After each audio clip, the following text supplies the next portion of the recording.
Rohim ismi bo'lsa, qiyomatda faqat mo'minlarga rahmati xos ekanligiga dalolat qiladi deydi. Sen Alloh taolo senga chanqagan paytda berayotgan suvni shukrini ado qila olaman deb o'ylayapsanmi deydi. Va eslaysizki, sizga hozir berilayotgan uyqu kofirga ham berilyapti. Siz eslaysiz, banda ekaningizni va Allohning ma'bud ekanligini, Allohga ibodat qilishingizni va mana shu ishingiz ibodat bo'lishi kerakligini va rububiyatni tahtida olim bo'lgan odamning shahodati deyapti. Nimaga? Chunki rububiyatni bilgan odamning shahodati rububiyatni anglab tafakkur qilib ko'rmagan odamning shahodatiga aslo teng bo'lmaydi. Va quyoshning hajmi agar hozirgidan kattaroq bo'lsa dunyo buzilib ketardi, kichkinaroq bo'lsa dunyo buzilib ketardi. Quyosh bizdan yaqinroq bo'lganda dunyo yo'q bo'lib ketardi, bizning dunyomiz. Quyosh bizdan uzoqroq bo'lganda bizning borlig'imiz yo'q bo'lib ketgan bo'lardi. Bu narsaning hajmi tarkibi agar sal boshqa, yerning tarkibi agar boshqacharoq bo'lganda dunyo yo'q bo'lib ketgan bo'lardi. Osmonlarga qarang qanaqa yaratdik, yerlarga qarang bizni qanaqa tekislab qo'ydik deydi. Ya'ni yurishingiz uchun. Tog'larni qarang qanaqa qilib biz o'rnatib qo'ydik yerlarga deydi. O'zingizga qarang deydi Alloh taolo. O'zingizga qarang deydi. Bismillahirrahmanirrahim. Alhamdulillahi robbil alamin va salatu vassalamu ala sayyidina va nabiyina Muhammadin va ala alihi va sahbihi ajma'in. Allohumma allimna ma yanfa'una va anfa'na bima 'allamtana va zidna ilman va amalan ya arhamar rahimin. Men bitta niyat qildim, kimga dars o'tayotgan bo'lsam, har xil kunlarda, har xil guruhlarga, har xil darslarim bor. Darsni boshida 10 daqiqa, 15 daqiqa fiqh nafsga oid, odamni nafsining tarbiyasiga oid birorta bir kitobdan parcha ozgina o'qib beryapman. Menga eng ma'qul bo'lganlardan bittasi bu Ihyo Ulumuddin sharhi, Zabidi degan Hanafiy olimning sharhi bor. Juda ajoyib sharh, katta sharh. Endi sizlarga men uni olmadim chunki juda katta, juda chuqur kirib ketadi. Shunaqa kitoblardan bittasi mana Risalatul Mustarshidin, Harsal Muhasibiyning kitobi. Hasan Muhasibiy Imom Ahmadning zamondoshi. Vafotga tug'ilganlar 165-hijriy, juda qadimiy udamolardan 243-hijriyda vafot qilganlar. Lekin Harsal Muhasibiy ahli sunnatning buyuk imomlaridan va kitoblari juda ajoyib. Odamning tarbiyasini, nafsini tarbiyalaydigan. Men to'g'risi bu va boshqa shu kitoblarni mana Ihyo Ulumuddindan darslarni qo'shib qo'ydim ba'zi yigitlarga. Yana ba'zilarga boshqa shu fiqh nafs degan Sheyx Yahyoning kitoblari bor, undan qo'shib qo'ydim. Buni qilganimiz sababi shundaki, buni qilganimiz ham nazariy ham amaliy sabab bor. Amaliy sababi shundaki, men o'zim dars beradigan ba'zi talabalarda ba'zi axloqsizliklarni ko'rdim. Va ba'zi nafsdagi kirliklarni ko'rdim. Va bu narsa o'zimizdan bundan xoli emasmiz. Lekin o'sha narsani ko'rganimdan keyin men o'ylab qoldimki, agar hozir bu talabalarga zo'r shaklda ilm bersam, u ilmni olib borib nima qiladi keyin?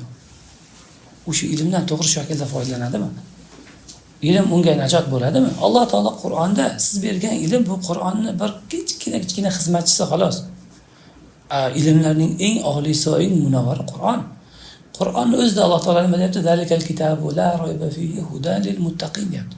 Bu kitob hech bir shubha yo'q unda. Bu kitob zarracha shubhasiz yoki ikkinchi tafsir bo'yicha hudan hidoyat bo'ladi kimga? Lil muttaqin deyapti Alloh taolo. Alloh taolodan qo'rqqanlarga deyapti. Hani kitobni o'qib Allohdan qo'rqasan demayapti Alloh taolo. Allohdan qo'rqsang keyin kitobni o'qiysan, keyin senga hidoyat bo'ladi bu kitob deyapti. Oz-ozdan islomiy axloqlari va islomiy odoblari va nafsni poklashga oid narsalarni har zamonda o'qib turishinglar muhim, toki siz o'rganayotgan ilm siz uchun barakat bo'lsin. Toki siz o'rganayotgan ilm siz uchun sinov bo'lmasin. Chunki bu dunyoda iymon bilan o'lishdan boshqa nimaiki Alloh taolo ne'mat bersa, barchasi ne'mat bo'lishi mumkin, niqmat, balo bo'lishi mumkin. Barchasi itloq bilan Alloh taolo sizga beradigan iymon bilan vafot etishdan boshqa barcha narsa sizga yaxshilik bo'lishi mumkin, yomonlik bo'lishi mumkin. Hammasini sanab ko'ring. Ko'z yaxshilik bo'lishi mumkin. Siz bilan Qur'on o'qishingiz mumkin, siz bilan salohiyatli ishlar qilishingiz mumkin, solih kishi bo'lishingiz mumkin, muslih kishi bo'lib jamiyatni isloh qilishingiz mumkin. Yoki siz bilan zino qilishingiz mumkin, yomon ishlar qilishingiz mumkin. Ko'z. Shunga bir odam ko'zi ojiz bo'ladi, u uchun ne'mat bo'ladi ko'zning yo'qligi. Bir odamning ko'zi bo'ladi, ko'zi borligi unga balo bo'ladi. Boylik. Bir odam uchun boylik balo bo'ladi, boyligi sababli jahannamning tubiga ketib qoladi. Boyligi sababli tug'yon qiladi, zulm qiladi, haddidan oshadi, kibr qiladi. Boylikni Alloh taolo unga imtihon o'laroq berganini unutadi. Bir odam uchun u yaxshilik bo'ladi. Yaxshilik bo'ladiki, o'sha boylikni sarflab qancha xayrli ishlarga erisha oladi. Shunga sahobalarning faqirlari Rasululloh sollallohu alayhi vasallam oldiga shikoyat qilib kelishdi. Zahaba ahlu dusuri bil ujur deydi. Ya'ni boylik egalari hamma hisobini olib ketib qolishyapti.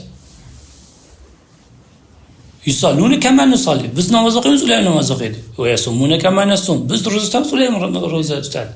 Va yatasaddaquna bi fadaili amwalihim. Lekin bizdan ko'p boyligi bor, o'sha boylik bilan sadaqa qilishadi, bizdan o'tib ketishyapti. Shunda Rasululloh sollallohu alayhi vasallam o'sha faqir sahobalarga ulardan o'tib ketishlar uchun zikrlar o'rgatdilar. Subhanalloh degan, bunaqa degan zikrlar. Shu zikrlar bilan insonni o'tib ketsang bo'ladi. Xursand ketishdi. Nimaga? Chunki ular yaxshilikda poyga qilishardi. Kim jannatda yuqoriroq bo'lish uchun poyga qilardi sahobalar. Va fi zalika falyatanafasul mutanafisun deydi Alloh taolo. Mana shu uchun musobaqa qiladigan bo'lsanglar, va sari'u ila nima? Va sari'u ila mag'firatin min robbikum va jannah. Va sari'u ila mag'firatin min robbikum va jannah. Ali Imron. Sari'u nima? Musara'a qilib poyga o'ynanglar dedi Alloh taolo. Ular poyga o'ynashardi shu ishlarni. Va shikoyat qilib kelishdi, boylar o'tib ketyapti bizdan. Rasululloh sollallohu alayhi vasallam ularga poygada o'tishlari uchun bir zikrlar o'rgatdilar. Lekin boylar zikrlarni qo'ymadi. Ular ham o'sha zikrlarni o'rganib olib, ular ham o'sha zikr qilishni boshlashdi. Shundan keyin yana qaytib kelishdi. Endi ular ham o'sha zikrlarni qilyapti dedi. Bu Allohning fazli dedilar Rasululloh. Allohning fazli. Lekin o'sha asli o'sha boylarning imtihoni ham shunga yarasha ko'proq bo'ladi. Imtihoni ham shunga yarasha ko'proq bo'ladi. Shunga aytamizki, dunyodagi barcha jamiki berilgan ne'matlar, u farzand ne'mati bo'lsin, ayol ne'mati bo'lsin, oila ne'mati bo'lsin, sihat, salomatlik ne'mati bo'lsin. Barcha ne'matlar ne'mat bo'lishi mumkin, balo bo'lishi mumkin, ne'mat bo'lishi mumkin boshingizga. Va qaysi biri bo'lishi nimaga bog'liq? Sizga bog'liq. Siz o'shandan foydalanyapsizmi Allohga sizni yaqinlashtirish uchun yoki siz undan foydalana olmayapsizmi? U Allohni sizni Allohdan uzoqlashtiryaptimi? Mana shunga qarab o'sha ne'matning ne'mat yoki ne'mat emasligini bilib olsangiz bo'ladi.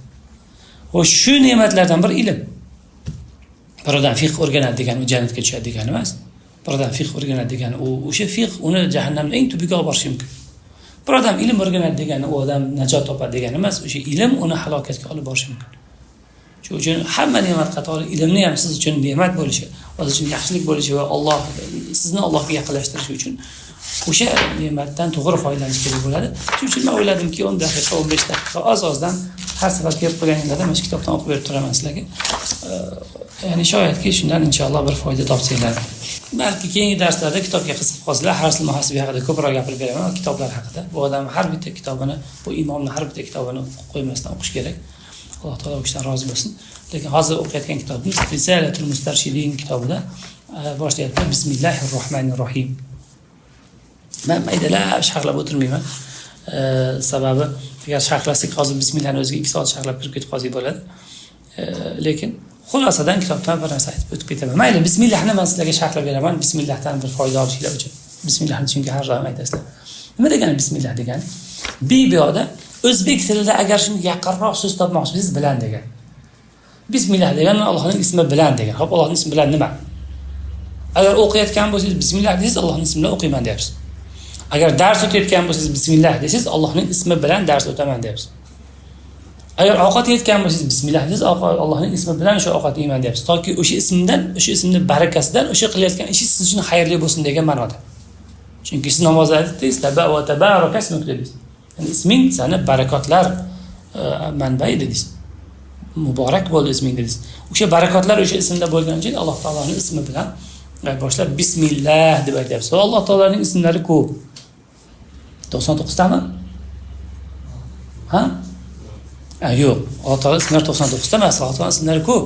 Lekin 99 tasi har xil hadislarda kelgan. Ulamolar jamlagan. Ba'zi ulamolar undan ancha ko'prog'ini jamlagan. Lekin Alloh taoloning ismlari ahli sunnat e'tiqodi bo'yicha 99 ta emas. Balki adadi yo'q ma'noda juda ko'p. Lekin tavqifiy, ya'ni nimaki Qur'onda sunnatda kelgan bo'lsa, o'shani Allohning ismi sifatida zikr qilamiz. O'sha ismlarning ichida eng oliylardan biri Alloh degan ism. Chunki Alloh ismi barcha boshqa ismlarni o'ziga jamlab oladi.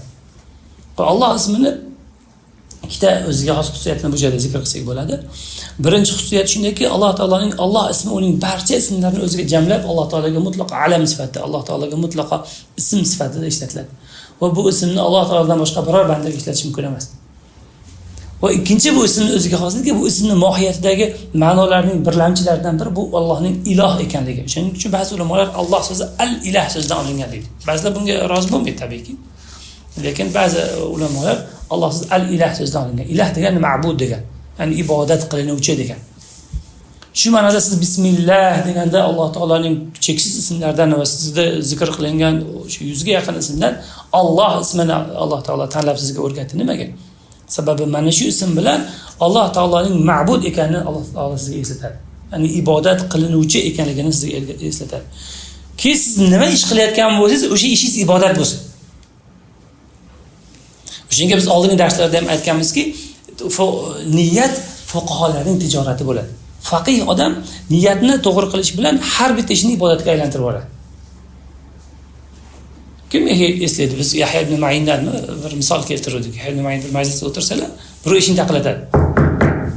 Keyin birov borib turib eshikni ochmoqchi bo'ladi majlisdagi birov. "Qayerga ketyapsan?" deydilar.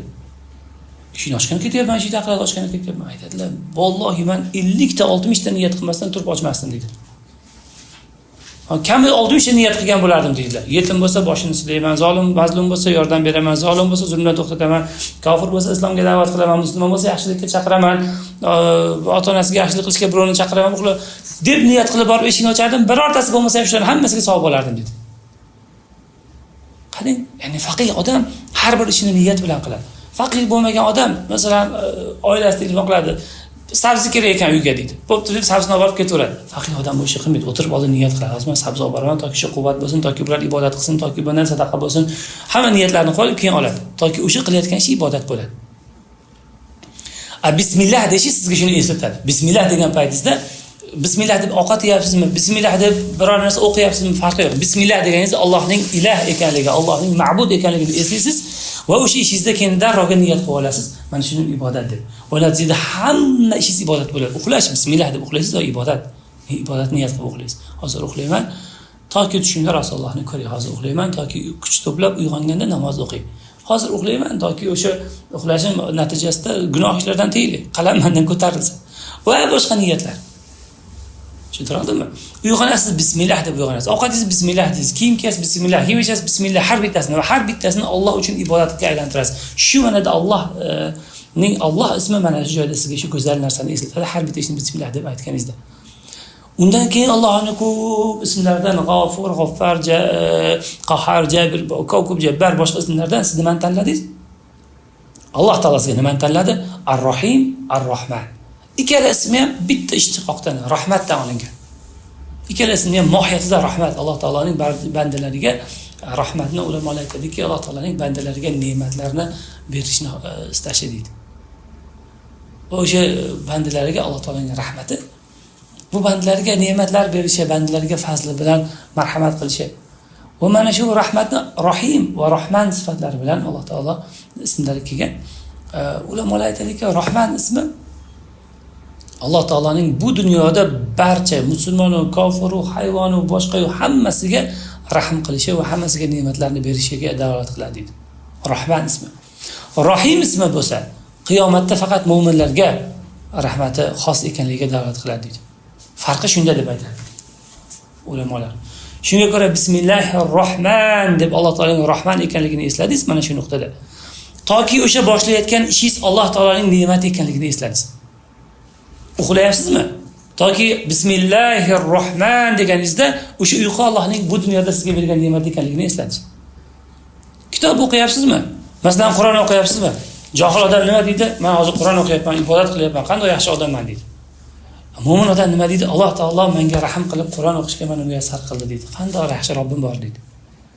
O'shanga Bismillahir-Rohman deb Qur'onni boshlagan bo'lsa, o'sha Rahman sifati bilan Alloh taolo shu Qur'onni sizga ne'mat qilib berganini eslaysiz. Ki Alloh taolo Qur'onda buni aytdi sizga. Alloh sizlarga rahmat qilib Qur'onni yuborganini eslanglar deb Qur'onda bir necha joylarda aytdi. O'shanga eslaysiz, mana shu vahiy sizga ne'mat qilib rahmat qilib yuborilgan. Va uni sizga o'qishga muyassar bo'lganingiz yana bitta sizga rahmat. Shuni o'qiy olayotganingiz yana bitta rahmat.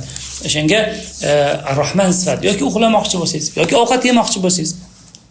Hasan Basri rahimahulloh bir joyda bir yaxshi ovqat suzib, bir o'zining ashablari bilan ovqat yemaydi tursalar, bir zohid odam o'tib qoladi. Zohid odam jahilroq bo'ladi. Keyin ovqatga biz bilan ovqat yeng deb aytsalar, u aytadiki, "Yo'q" deydi, "Men bu juda yaxshi ovqat, men buni shukrini ado qila olmayman" deydi. Chunki bunaqa yaxshi ovqat yemayman. Hasan Basri aytadilar, "Ey johil" deydilar. "Sen Alloh taolo senga chanqagan paytda berayotgan suvni shukrini ado qila olaman deb o'ylayapsanmi?" deydi. Ado qila olmaysan. Alloh taolo senga berayotgan ne'matlar ko'p. Qaysi bilan ado qilasan? Ado qila olmaysan. Undan ko'ra yet dedilar.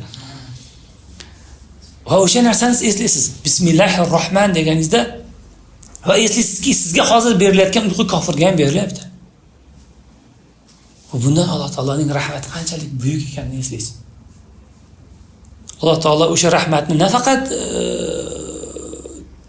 musulmonga, hatto kofirga, hatto hayvonga, bir hayvonning o'zini bolasiga qanchalik mehribonligini qarang, bir maymunni yoki bir itni o'zini farzandiga, o'zini o'sha bolasiga qanchalik mehribonligini qarang. Mana shuni eslaysiz. Sizga berilayotgan har bitta ne'mat kofirlarga yo'q, hayvonlarga yo'q, boshqalarga yo'q, hamma yo'qqa berilganini eslaysiz. O'shanga bismillahir rohman deganingizda mana shu nuqtada siz boshlayotgan ishingiz yoki qilmoqchi bo'lgan ishingizda Alloh taoloning ne'matini idrok qilib turasiz. Va shu ne'matni idrok qilishni sizga eslatadi bismillahir rohman. Keyin ar-rohim sifatini juda eslaysiz. Ar-rohim sifati sizga ikkita narsani eslatadi. Birinchi eslatadigan narsasi ar-rohim sifati sizga cheksiz tasavvur qila olmaydigan, sizning tafakkuringizga sig'maydigan ne'matlarning sizga tayyorlab qo'yilganini eslatadi. Jannatda sizga tayyorlab qo'yilgan ne'matlarning cheksizligini eslatadi. Va shu bilan birgalikda bu birinchi eslatadigan narsa. Ikkinchi eslatadigan narsa mana shu ne'matlar mo'minlarga xos ekanini eslatadi. Va sizga iymoningizni ushlashni eslatadi. Aytadiki, sizga iymoningizni saqla, chunki bu ne'matlar mo'minlarga xos. O'shanga bismillahir rohmanir rohim deb rohim sifatini eslaganingizda siz eslaysiz, demak, hozir jannatda cheksiz ne'matlar bor. Bu hozir sizda oldida turgan ne'matlar hech narsa emas. Siz uyqu ne'mati hech narsa emas, siz ovqat yeyotgan ovqatingiz hech narsa emas. Eng zo'r ne'matlar bor. Buni eslatadi va o'sha ne'matlar mo'minlarga xos. Hozir adashib qolma, shu qilayotgan ishingda xato qilib qo'ymaki, bilginki iymoningda qolganki, o'sha ne'matlardan mahrum bo'lib qolma degan narsani eslatadi. O'shanga siz 3 bosqichda bismillahir rohmanir rohim bilan boshlayotgan ishingizni komil iymon va yaqin qalb bilan boshlaysiz. U har qanaqa ish bo'lsin, u ovqat ish bo'lsin, u aytgandek kiyim kiyish bo'lsin, kiyim yechish bo'lsin, dars qilish bo'lsin. Bismillahir rohmanir rohim deganingizda siz eslaysiz banda ekaningizni va Allohning ma'bud ekanligini, Allohga ibodat qilishingizni va mana shu ishingiz ibodat bo'lishi kerakligini. Siz eslaysiz mana shu ishingiz Alloh taolaning rahmati ekanligini va Allohning rahmati barcha narsani qamrab olganini.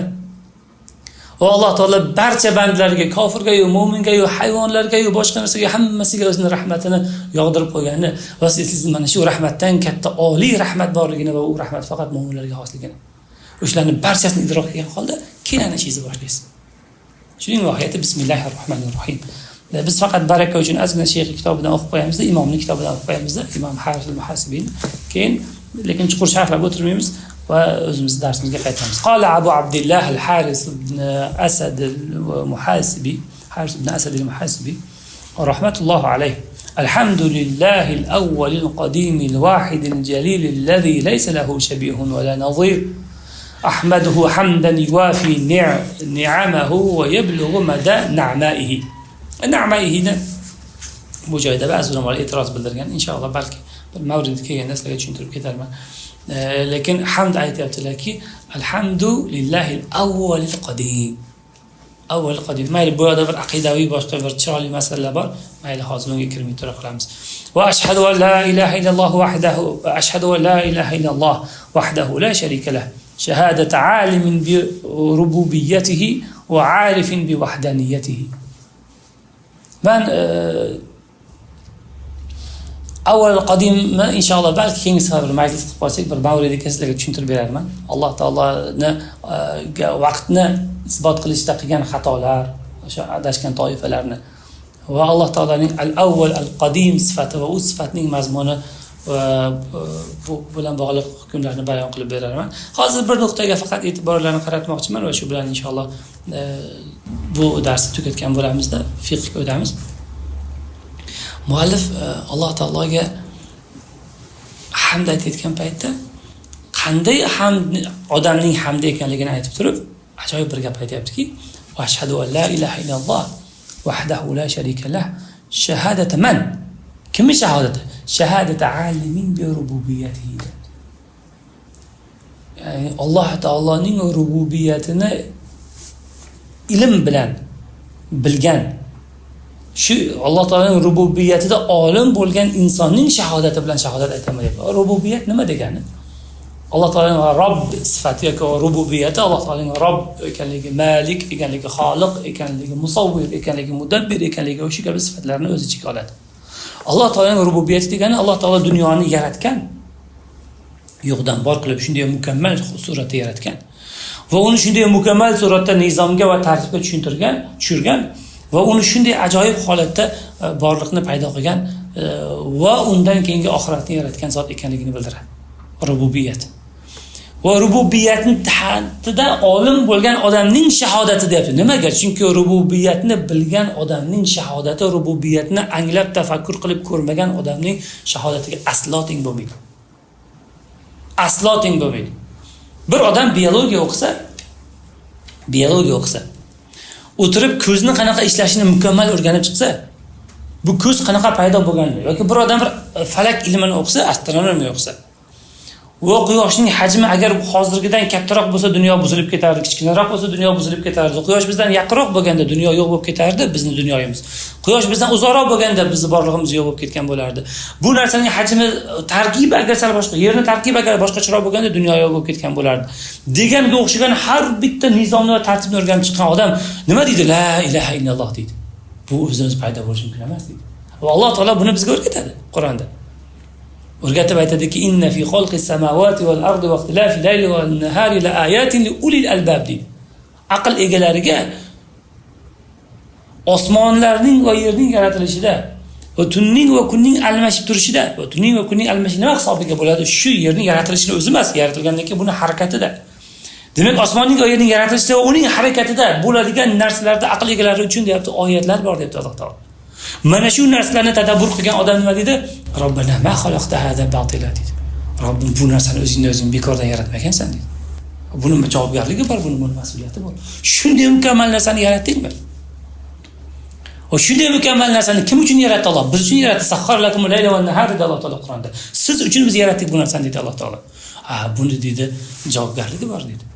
Buni hali men shukrni ado qilishim kerak. Buni men hali ne'mati uchun men senga ibodat qilishim kerak dedi. Mana shu narsani anglab yetadi. Va mana shu narsaga muallif ishora qilib aytayaptiki, rububiyatni bilgan odamning shahodati bilan shahodat keltiraman deyapti. Chunki rububiyatni bilgan odam. O'shanga Alloh taolo Qur'onda aytadi, tuyalarga qarang qanaqa yaratdik deydi. Osmonlarga qarang qanaqa yaratdik, yerlarga qarang biz uni qanaqa tekislab qo'ydik deydi. Ya'ni yurishingiz uchun. Tog'larni qarang qanaqa qilib biz o'rnatib qo'ydik yerlarga deydi. O'zingizga qarang deydi Alloh taolo. O'zingizga qarang deydi. O'zingizni o'rganing deydi. Rostdan ham ko'zingizni, burningizni, sochingizni, taningizdagi organlarni ishlashni o'rganing, a'zolarni ishlashni o'rganing. O'shani o'rganganingizda mana bu Allohning rububiyati, Allohning xoliq sifati. Shundan keyin Allohning rububiyatini anglab yetganingizda, Alloh taolo buni qanaqa yaratganini anglab yetganingizda, siz iymoningiz to'lib toshib ketadi. La ilaha illalloh. Mana shu shahodat bilan shahodat keltiraman deyapti muallif. Imom. Va o'ylaymanki, bu narsadan bugungi qisqacha suhbatimizdan oladigan foydalarimiz maslaga agar uni xulosasini aytib beradigan bo'lsam, bundan buyog'iga nima ish qilsangiz, nima xayrli ish qilsangiz bismillah bilan boshlang. Nimaki ishni bismillah bilan boshlamaysiz, bilingki o'sha ishda yaxshilik yo'q. Bir odam telefon o'ynab turib bismillah deb o'ynay olmaydi-da, masalan. Yo bir karta o'ynab yoki bir qabih bir musiqa eshitib bismillah deb musiqa eshitmaydi, yoki bismillah deb musiqa chalmaydi. Illo agar qalbi qorayib bir bechora bo'lib ketgan bo'lsa, u qilaveradi. O'shandan bilasizki, o'sha ishlar harom.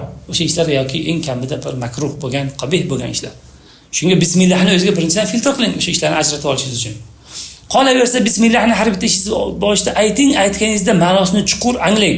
Bismillah deganda nima deyapsiz anglang.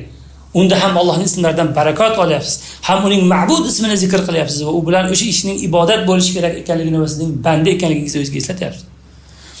Ham Allohning Rahman ekanligini va o'sha ish va uning atrofidagi barcha narsalar va sizning turishingiz, yurishingiz va har bir ishingiz Allohning ne'mati ekanligini eslayapsiz.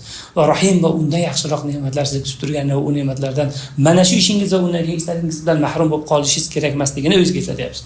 Mana shu bilan bismillah deng. Va qolaversa, bu yana bir foyda oldik o'zimiz uchunki, agar shahodatingiz mukammal shahodat bo'lishini xohlasangiz, Alloh taoloning maxluqlarini, Alloh taoloning rububiyat sifatining muqtazosi, iqtidosi bo'lgan atrofimizdagi borliqni o'rganing. O'shanga bir rivoyatda keladi, sahobalar o'tirib suhbatlashib turishgan paytda Rasululloh sollallohu alayhi vasallam oldilaridan o'tib qoladilar. Nima haqida gaplashyapsiz deb so'raydilar. Robbimiz haqida, Xoliq haqida deyishadi. Shunda Xoliq haqida emas, xalq haqida, u yaratgan narsalar haqida gaplashlar deydi. Chunki Alloh taolo yaratgan narsalar haqida hozir mana ikkita odam o'tirib olib Alloh taolaning bir sifat haqida 2 soat tortishmoqchi bo'ladi. Ondan ko'ra o'tirib Alloh taolo yaratgan maxluqlarni va o'sha maxluqlarda Alloh taoloning sifatlari tajalli qilishini, qanday qilib ko'rinishini tafakkur qilganda edi, uning iymoni oshgan bo'lardi. O la ilaha illalloh degan shahodatni haqiqiy Alloh taolaning rububiyatidan olim bo'lgan odamning shahodati bilan aytgan bo'lardi. Va Alloh taolo bizni mana shunga muvaffaq qilsin va shu boshlagan kitobimizni qachondir tugatishimizga va biz uchun xayrli bo'lishiga Alloh taolo dilimizni muyassar qilsin. Va kitobning muallif bo'lgan Imom Haris al-Muhasibiy radhiyallohu anhudan Alloh taolo rozi bo'lsin. U kishini jannatul firdavslarda o'shga makonlar berib, o'sha jannatul firdavslarda u kishi bilan majlis qurishimizni bizga nasib qilsin. Sallallohu alayhi va sallam ala Muhammadin va ala alihi va sahbihi ajmain.